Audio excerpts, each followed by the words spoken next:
Hermanos y hermanas, en esta gloriosa época de Pascua de Resurrección, tenemos la gran bendición de reunirnos y recibir consejo y dirección de los siervos de Dios. La guía y las enseñanzas sagradas de nuestro Padre Celestial nos ayudan a navegar por la vida en estos tiempos peligrosos. Tal como fue profetizado, fuegos y tempestades, guerras, rumores de guerras y terremotos en diversos lugares. Y toda clase de abominaciones, plagas, pestilencias y hambres están destruyendo familias, comunidades e incluso naciones. Hay otro azote que arrasa el planeta: los ataques contra la libertad religiosa de ustedes y la mía. Este sentimiento creciente pretende eliminar la religión y la fe en Dios de la escena pública, las escuelas, las normas comunitarias y el discurso social. Los opositores a la libertad religiosa tratan de imponer restricciones a la expresión de convicciones sinceras. Incluso critican y ridiculizan las tradiciones religiosas.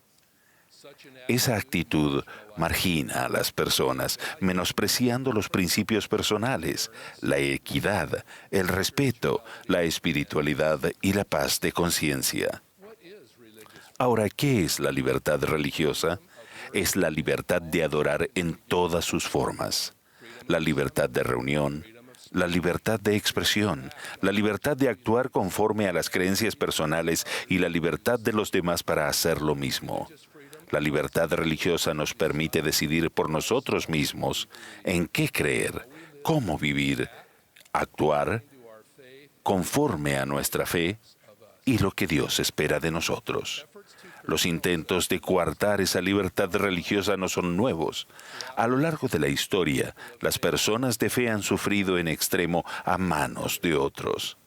Los miembros de la Iglesia de Jesucristo de los Santos de los Últimos Días no somos la excepción.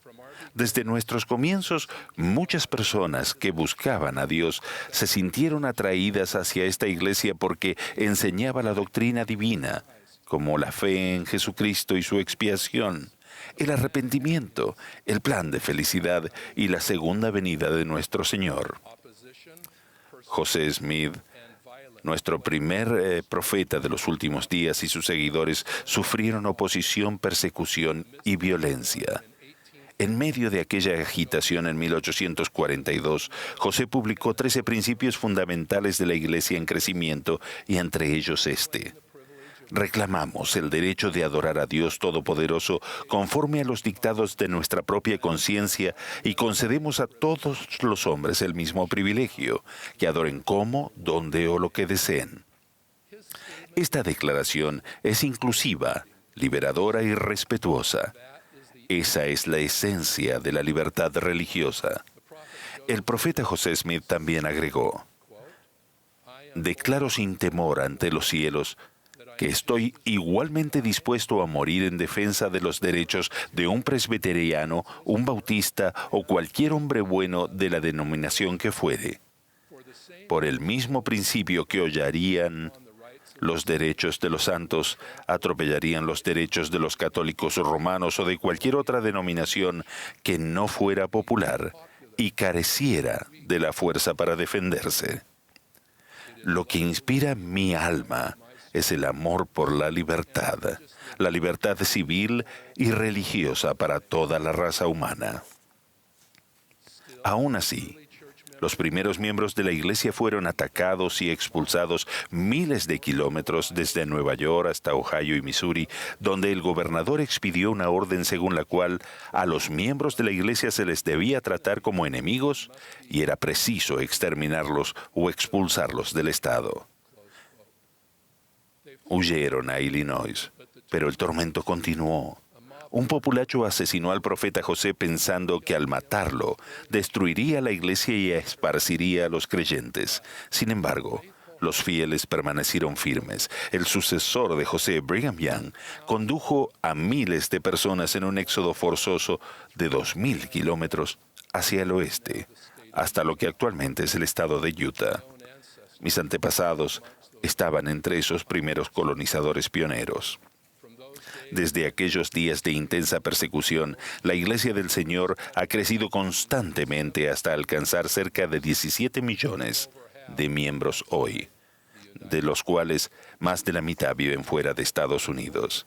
En abril de 2020, nuestra iglesia celebró el bicentenario de la restauración del Evangelio, con una proclamación para el mundo preparada por nuestra primera presidencia y el quórum de los 12 apóstoles.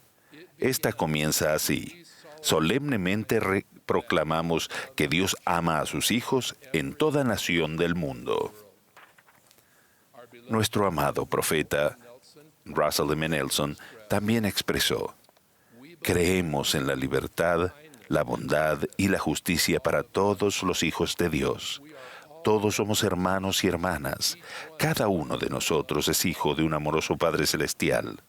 Su Hijo, el Señor Jesucristo, invita a todos a venir a Él, negros o blancos, esclavos o libres, varones o mujeres.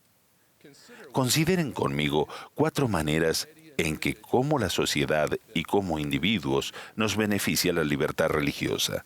Primero, la libertad religiosa honra el primero y el segundo gran mandamiento, poniendo a Dios en el centro de nuestra vida.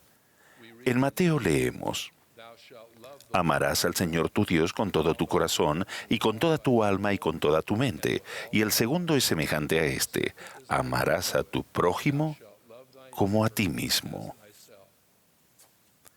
Ya sea en una capilla, una sinagoga, una mezquita o una choza sencilla, los discípulos de Cristo y todos los creyentes de ideas afines pueden expresar su devoción a Dios, adorándole y estando dispuestos a servir a sus hijos. Jesucristo es el ejemplo perfecto de ese amor y servicio. Durante su ministerio, Él cuidó del pobre, sanó al enfermo y al ciego. Él alimentó al hambriento, recibió sus brazos a los niños y perdonó a quienes le habían agraviado y aún crucificado. Las Escrituras describen que Jesús anduvo haciendo bienes y nosotros debemos hacer lo mismo. Segundo, la libertad religiosa fomenta las expresiones de convicción, esperanza y paz. Como iglesia nos unimos a otras religiones para proteger a las personas de todos los credos y creencias, así como su derecho a expresar sus convicciones. Esto no significa que aceptamos sus creencias ni que ellos acepten las nuestras, pero tenemos más cosas en común con ellos que con quienes desean silenciarnos. Hace poco, representé a la iglesia en el Foro Interreligioso del G20 en Italia. Me sentí alentado, incluso fortalecido cuando me reuní con líderes religiosos y gubernamentales de todo el mundo, y me di cuenta de que las heridas y las diferencias se pueden resolver e incluso sanar cuando honramos a Dios, el Padre de todos nosotros, y a Jesucristo su Hijo, el gran sanador de todos, nuestro Señor y Salvador. Al finalizar mi discurso sucedió algo interesante. Los 7 discursantes que me precedieron no concluyeron con ningún formalismo religioso o en el nombre de Dios. Mientras hablaba me pregunté, ¿digo simplemente gracias y me siento? ¿O finalizo en el nombre de Jesucristo? Recordé quién era y supe que el Señor deseaba que concluyera mi mensaje diciendo su nombre. Y eso hice. Ahora pienso que esa fue mi oportunidad de expresar mi creencia y tuve la libertad religiosa para testificar de su santo nombre. Tercero, la religión inspira a las personas a ayudar a los demás. Cuando a la religión se le da el espacio y la libertad para fortalecerlos, creyentes llevan a cabo actos de servicio sencillos y en ocasiones heroicos.